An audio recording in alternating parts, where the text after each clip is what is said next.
High বন্ধুরা, এই যে এখন গুড় চাল দিচ্ছি।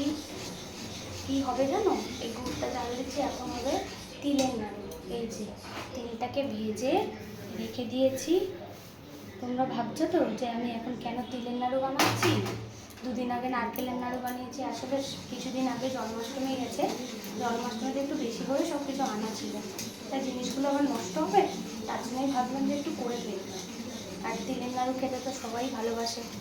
দুদিন পরে তো এমনি লক্ষ্মী পুজো চলে আসলো আর কি, তো তখন তো সবাই তিলের নাড়ু বানাবে, তো আমি একটু আগের থেকেই বানাচ্ছি।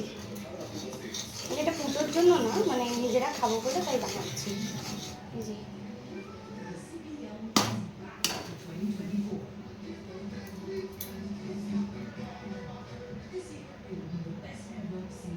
তোমরা কে কে তিলের নাড়ু ভালোবাসো খেতে আমাকে একটু কমেন্ট করে জানিও। চলো বন্ধুরা, টাটা।